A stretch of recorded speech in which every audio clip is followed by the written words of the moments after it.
Iranian Foreign Minister Abbas Araghchi said that they have permitted the passage of vessels for friendly countries, including India, through the Strait of Hormuz. The move follows UN Chief Antonio Guterres' call to reopen the vital route and end the war, warning that the closure is disrupting global supplies and worsening humanitarian and economic conditions. The Strait of Hormuz is not completely closed. It is closed only to enemies. We are in wartime conditions. The region is a war zone. There is no reason to allow the ships of our enemies and their allies to pass. But for others, it is open. The ships themselves usually avoid passing due to the insecurity that exists. Some of them are not covered by their insurance companies for wartime conditions, and they themselves choose not to pass. For some of these countries, which are our friendly countries, or for other reasons, as deemed appropriate, our armed forces have provided the safe passage. All right, and DD India's Akshay Dongre joins us for more on this story. Hi Akshay, very good morning to you. A lot of things are happening, Akshay, as far as West Asia tensions are concerned. What is the latest that you are tracking at this hour as Israel's military carried out strikes across Iran? Akshay.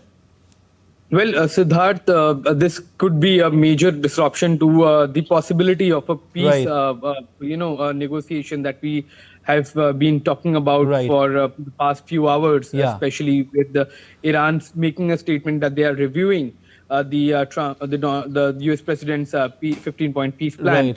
So this could be an attempt by Israel perhaps to derail the negotiation or to fortify their position, their position before the ceasefire comes into effect, and to place themselves better to negotiate as far as the negotiations are concerned over a ceasefire.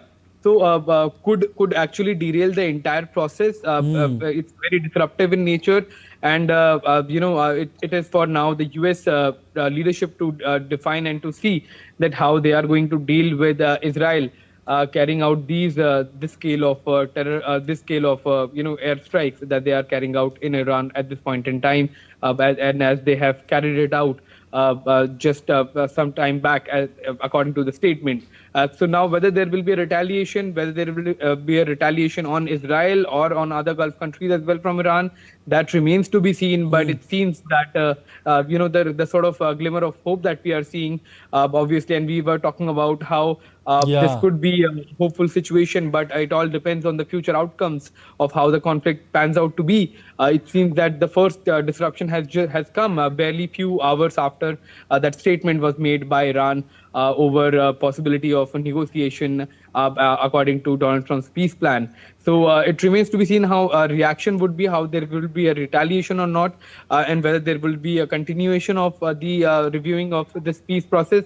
But clearly, there is something, it seems, a lack of communication taking place between US and Israel at this point in time on how to carry out this conflict.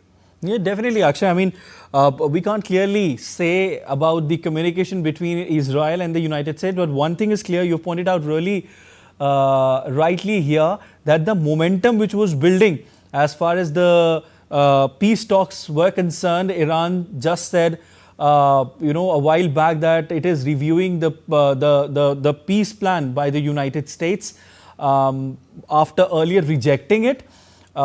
But it is disrupted with this attack, Akshay, certainly. I mean, there is no doubt about that.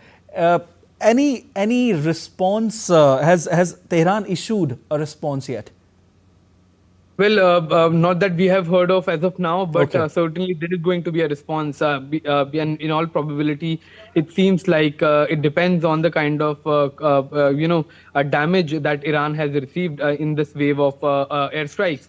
Whether there will be a retaliatory attack against Israel and other Gulf countries, or whether there is going to be an assessment of the situation, whether US is going to get involved now, issue a statement as far as these strikes are concerned. But from anything that we have learned in the past few days of this conflict is that US can just come out simply and state that they had nothing to do with it. Israel acted on their own. But when there is a retaliation against Israel, then certainly US does get involved. So there is this sort of, disruption that's taking place now in the entire peace process, because it's important for countries like us, for countries like India, for the developing world, for the global south, for peace to prevail, for economies to develop. And in any kind of conflict and continuation of conflict, it's not just the region that suffers, but millions of possibly billions of people that suffer across the world because of the economic disruptions, economic turmoil that it creates, the turmoil in terms of freedom of trade and freedom of movement, especially the shipping lanes. Because you cannot just attack somebody and accept them to kneel before you, especially if your enemy has proven in the last few days that it is not going to go down so easily. So this wave of attack can best be explained by Israel. But as of now, no statement coming in from Iran. But certainly there can be a retaliation against this strike, especially given the fact that peace process had been started and Iran had already issued a statement that it is reviewing the peace. This is similar to what initially happened when Iran was already in nuclear negotiations, and one meeting had taken place in Oman and other one was slated to take place once again. But even before that, these strikes, the strikes were carried out and Khamenei was killed. So it remains to be seen that what exactly are the objectives of Israel and whether they match with the objectives of US and how this entire conflict is going to pan out in the future. You talked about economic turmoil, Akshay. I want to ask you your analysis on Iranian Foreign Minister Abbas Araghchi. He said that Iran has now permitted the passage of vessels for friendly countries, including India, through the Strait of Hormuz. We all know, we've been talking about this since many days now, Akshay, that how important is Strait of Hormuz. Some tensions, are now easing as far as this strait is concerned and the global oil supply chain is concerned. Yes, the tensions are relatively eased up since the beginning of the conflict, and it usually happens. We cannot expect a country to strike the U.S. mainland and then U.S. allowing the vessels of those countries to sail through the Panama Canal. It is similar to that. You cannot have value of one country over the other. So Iran did disrupt the inflow and outflow of tankers from the Strait of Hormuz because especially they use it as a geopolitical advantage, and every country does that. Now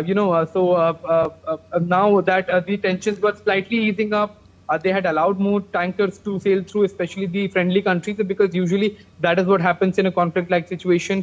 But with this new wave of attacks, whether there will be a change in that as well, that remains to be seen.